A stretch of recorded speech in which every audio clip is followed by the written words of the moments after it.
Зборува глас од Македонија. Зборува глас од Македонија. Емисија што допира до сите наши сонародници ширум светот. Добро вечер, почитувани слушатели.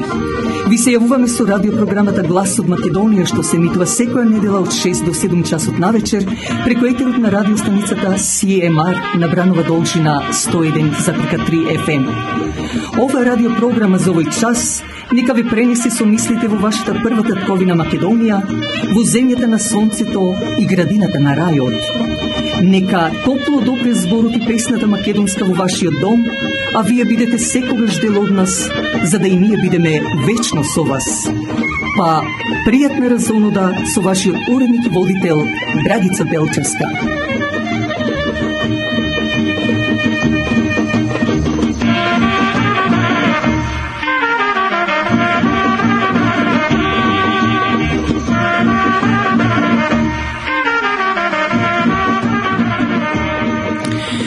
Јавувајќи се директно преку етерот на станицата CMR, почитувани слушатели, вечерва покрај новините од Македонија ќе ви се представиме и со занимливости поврзани со нашата земја. Исто така мој коментар на неделата од рубриката Профил, вечерва ќе го дадеме ликот на нашата позната интерпретаторка на народната песна Фана Шомова. Но на самиот почеток еве и една жална вест. На неговата 86 годишна возраст почина нашиот сонародник Науме Апостоловски од село Ѓавато Битолско. Посмртните останки ќе бидат положени во капелата Heritage Funeral, а после на почит можете да му дадете вторник од 4 часот попладне до 8 часот навечер, додека пак среда ќе биде опелото во 10 часот утрото во црквата Свети Климент Охридски. Остануват вечно да го жалат неговата сопруга Мара, синовите Томе и Пецо со фамилиите, со 4 внуци и 3 правнучиња, како и сите најблиски роднини. Сочувство до фамилијата на Науме Апостоловски и од редакцијата на Глас од Македонија, како и од името на мојата фамилија. Секој еден посакува да живее во свој топол дом. Сонја Димеска, продавач на неподвижен имот, како куќа, бизнис, фарми е покрај вас. Завртете го телефонот на 416-900-5802 и побарајте Сонја Димеска, која најдобро ќе ви го реши вашиот проблем во врска со продавање или купување на неподвижен имот. Телефонот е 416-900-5802. Македонската православна црква Свети Климент Охридски со председателот Владе Димитриевски ве поканува на заеднички богослужби што следат во наредните великденски пости од 10 часот утрото. Но исто така, како културен центар на располагање ви стојат 3 сали на Свети Климент Охридски за било какви настани, крштевки, свади и слично. Телефонот е 416-421-7451. И еве едно соопштение од управата на Свети Климент Охридски. На 3 април во 1 час од попладне ќе се одржи членско собрание во Македонската православна црква Свети Климент Охридски. Се замолуваат сите оние што сакат да присуствуваат да си ја платат чланарината до 2021 година. Ќе има можност чланарината да се плати и наврата пред почетокот на состанокот. Да повторам, значи сите кои немате платено чланарина до 2021 година можете слободно да платите и на самиот влез на вратата. А сега пак да го разведриме и вашето срце со убавата музика.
Како што спомнав на самиот почеток во продолжение на емисијава, да го дадеме ликот на нашата позната интерпретаторка на македонската народна песна Фана Шомова.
На исток од државата Узбекистан, поранешен Советски сојуз, се наоѓа најубавиот и главен град Ташкент, низ кој поминува реката Чирчик.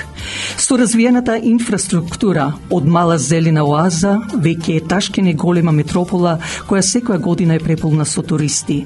Овој град се спомнува од античко време, што факт е дека таму можат да се најдат многу скулптури, археолошки ископувања и се спомнува дека живееле таму од пред 600.000 години жители. Интересно е да се спомне што најголемиот дел од македонците што беа партизани, борци од Втората светска војна и така наречената граѓанска војна во Грција, па дури и протерани деца од егејскиот дел на Македонија, беа донесени во градот Ташкент за да го пронајдат нивниот нов живот на слободата. Меѓу нив беше и Никола Шомов од село Мокрен и Костурско, кој токму во Ташкент ја пронајде неговата сопатничка во животот Катина Гочева од село Нерет, Леринско.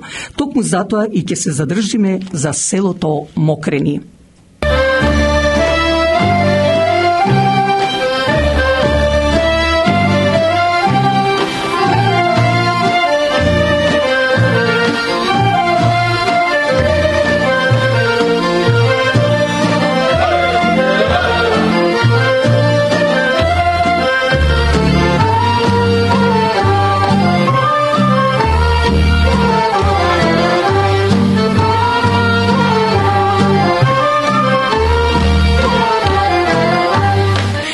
На југоисточната страна од Лерин, на само 25 километри на надморска височина од 770 метри се наоѓа Костурското село Мокрени. Ова село, иако многу старо, се спомнува најповеќе дека е Мокрени од 1841 година за време на Отоманската империја.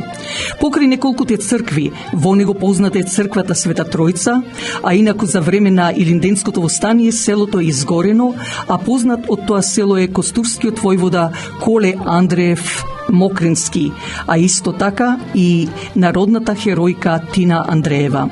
Селото се занимава со земјоделие, каде попознат е гравот, одгледување на градот, од житните пак растенија, пченката и пченицата, исто така сточарството и овчарството. По поделбата на Македонија на Букурешкиот договор во 1913 година, а посебно со размената на народите за време на Метакса во 1924-26 година, многу жители од селото Мокрени се иселија во Бугарија, а еден од нив, Анастас Симеонов, кој живееше во Варна, а напиша монографија за неговото родно село Мокрени. За време на Втората светска војна, посебно во така наречената граѓанска војна, посебно од протераните деца што ги иселија во источноевропските земји, меѓу нив беше и Русија, односно во Ташкент.